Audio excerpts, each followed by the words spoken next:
Hey everybody, how you doing? I wanted to talk to you a little bit about Big Boy Ranch Trucking. Repeat that. Big Boy Ranch Trucking in Fairfield, Texas.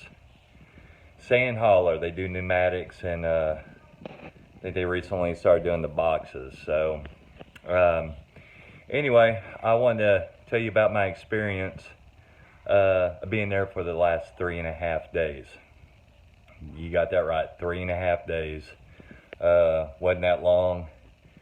Bad experience from the very get-go.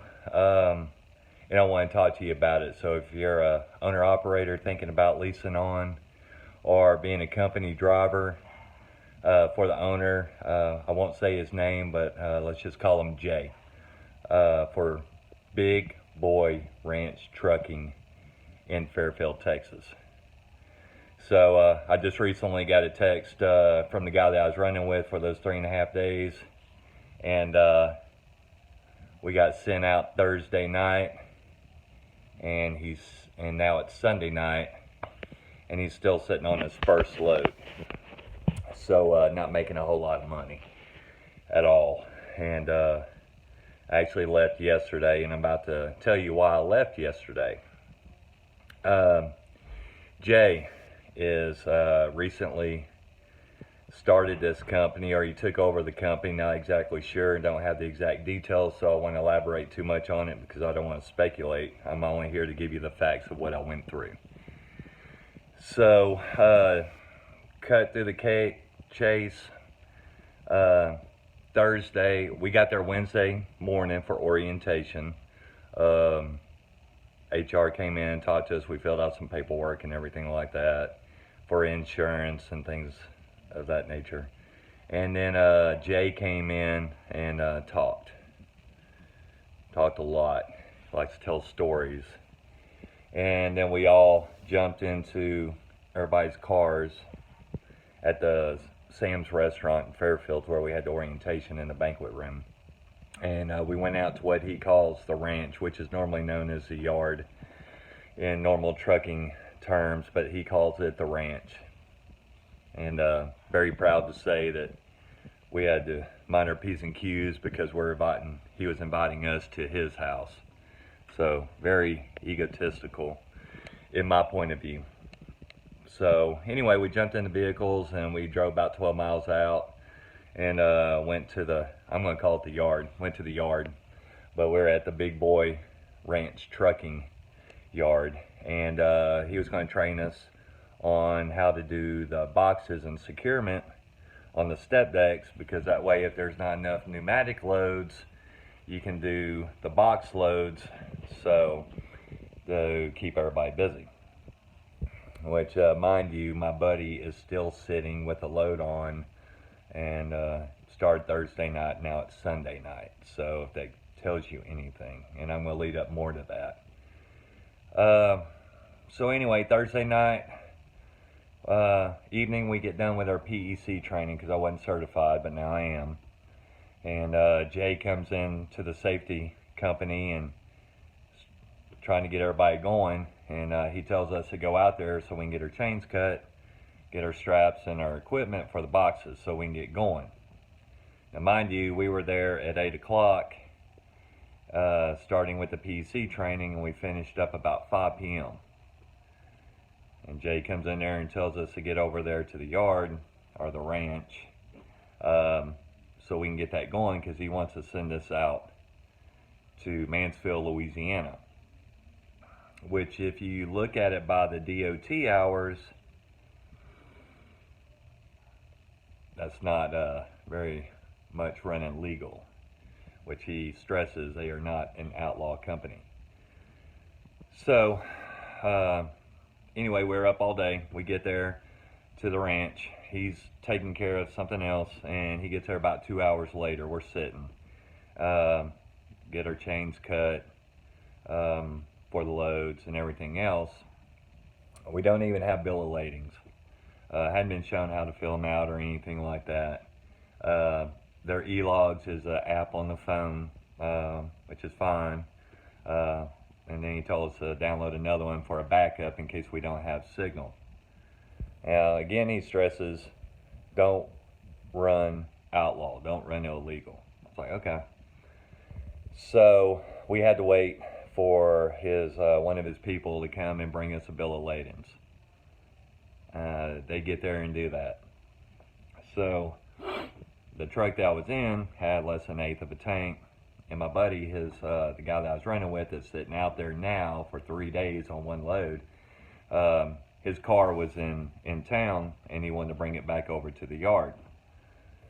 So we get everything going, and he asked me if I can, he can ride back with me. He get his car, I'll follow him back to drop his car off at the ranch, and then I had to go back to Fairfield so I could get fuel before I head out to Mansfield, because we were supposed to meet one of his drivers out there to show us the ropes.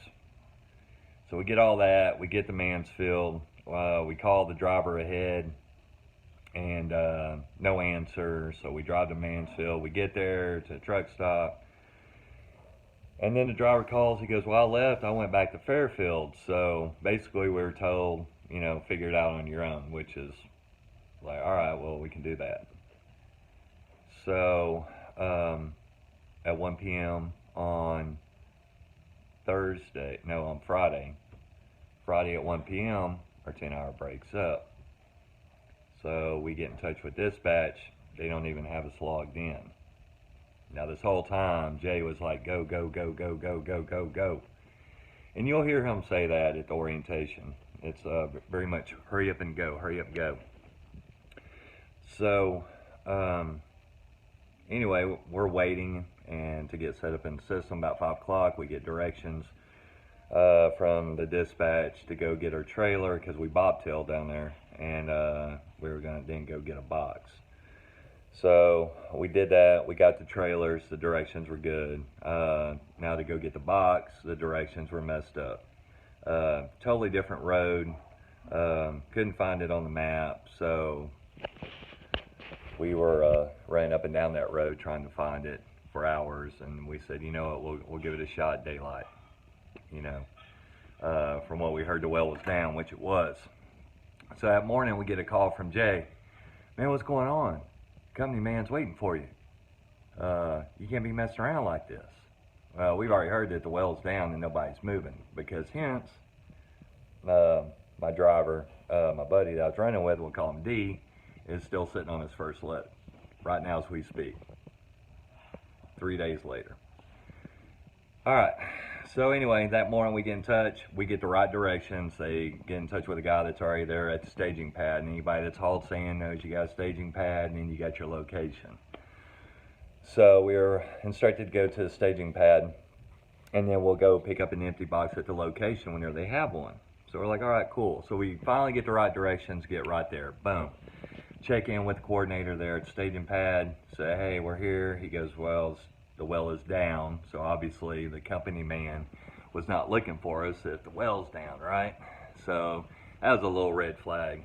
And so it's like, okay, well, I'll sit tight.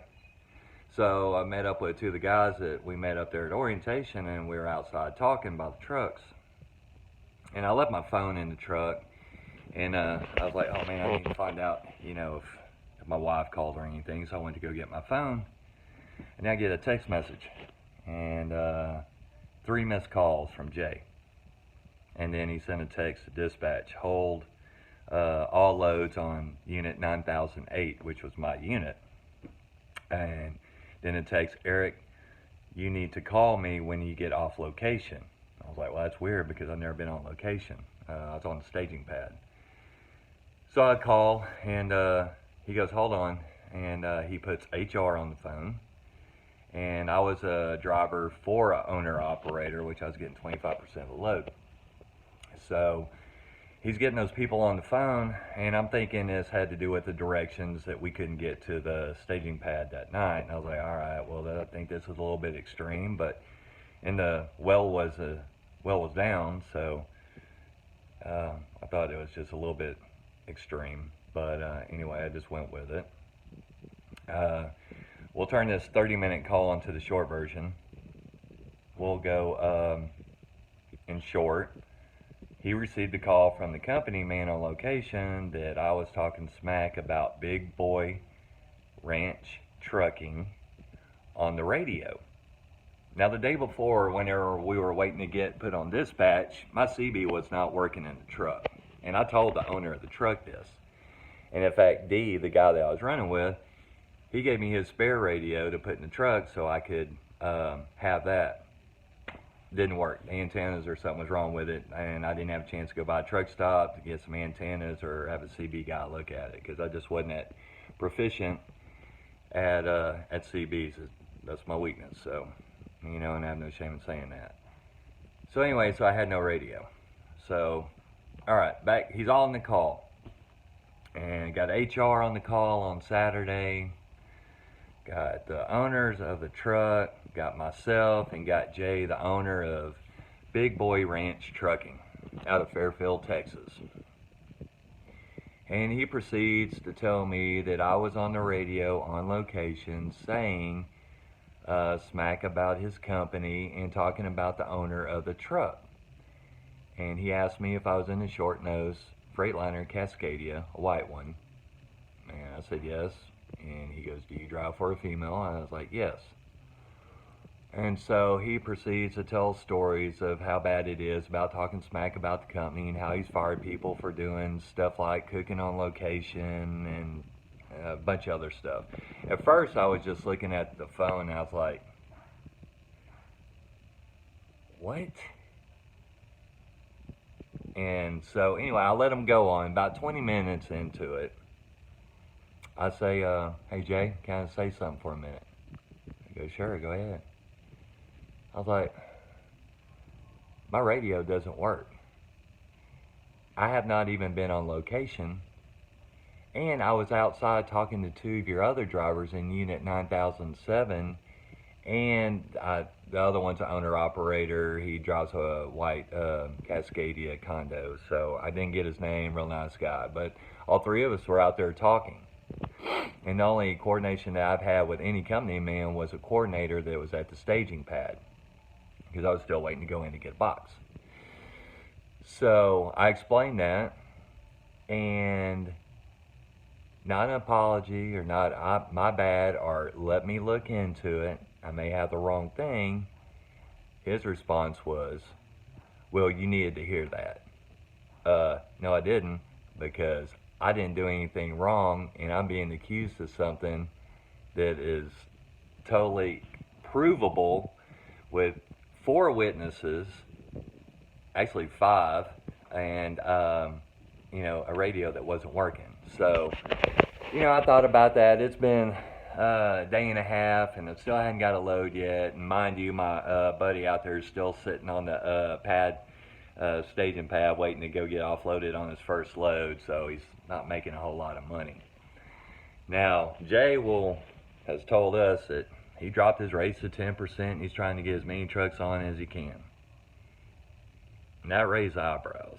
Okay, I've been in the trucking business for over 15, almost 20 years, really.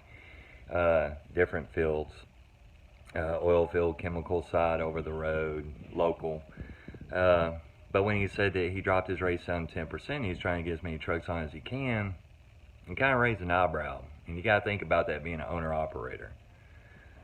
How many trucks, and why is he getting such a rush to bring them on whenever he doesn't have that much work? And hence, my buddy is still sitting on the pad waiting to offload. Now, Jay, who I've seen about 5 minutes, seems like a pretty nice guy, but a businessman he is not. And how do I know this? Because my wife and I, we own our own business. And you can look it up, Dockery Enterprises, LLC. We own a restaurant, and then also we ran other companies. My wife ran the radio business, and then also me on the trucking side in the oil field. And now we've had this for a little over a year, our own personal business. So I can tell, if somebody knows how to run a business or not. Jay's first mistake. He got a complaint from a company man, okay? Now, this is where he messed up. Verify, verify, verify before you just go to your employees and accuse them and put them on a conference call with HR. okay? Because he was totally wrong on this, and I have proof. All right. So, company man calls, makes a statement that it was truck number 9008, which was mine, but there was another white short-nosed Cascadia 9009. Don't know if that was him, so I'm not going to say, but there were two same trucks, just one digit off. So that was my experience. Been in the trucking business for a long time. I was with Big Boy Ranch Trucking out of Fairfield, Texas, for 3.5 days. I normally have never done this as my first YouTube post, and I'm going to put it up some other places, but this was by far the worst trucking company I've ever dealt with in my life. I think Jay needs a couple business courses. I think his HR department should have said, hey, we need to do a little bit of verification before we just bring this driver on a conference call for a disciplinary action, because he didn't fire me. He did say that I could take the truck and trailer back to the yard, and that's what I did. So I did not get fired, but after everything that's been going on and the whole total chaos, his orientation is so whirlwind. It's the most disorientation I've ever gone through in my life. So if you're an owner-operator thinking about signing on or leasing on with them, get a lot of story, get some information, talk to the other people that are leased on there. That's what I would do, because he hadn't been doing it that long. He's learning the ropes, and it shows. You know, like I said, nice guy, but businessman, I don't think he's quite there yet. Very much a hothead. It's his way or the highway type of thing. So trying to get that word in edgewise is very difficult to do. So, but that's my 3 cents worth. If you have any questions, or you have any detailed questions you want to ask about Big Boy Ranch Trucking out of Fairfield, Texas, shoot me up on Facebook. You know, my Eric Dockery, and I will be more than happy to answer any questions you may have about them. But if you're, like I said, I would not lease on with this company. Maybe wait a little bit and see what happens with it, maybe in a year or so. But I think he's got to get some things sorted out before that company can be where it needs to be. So if you don't mind being singled out or rushed to judgment, because my first thing I know about business, you got customer service. You got to take care of the customer because you won't make any money. But 2, you got to take care of your employees. Now, if the employees mess up, absolutely disciplinary action, but there's a process to go through. And if anybody accuses anybody of anything, you need to find out the full details before you jump on a conference call and throw the driver under the bus. So, that's my boy. He's sending me a text saying he's ready to split. He wish he was on the truck with me. So anyway, got any questions, shoot me a note on Facebook. Eric Dockery, I'm in Longview, Texas, and I'll answer anything that you have. But just owner operators, or if even a company driver, just beware. Shoot me a message and let me know. So anyway, that's my review on Big Boy Ranch Trucking, and that's my review on it. Like I said, I've never done this before, but this is a company you really need to stay away from. So man, y'all be safe out there, and hit me up. Later, guys.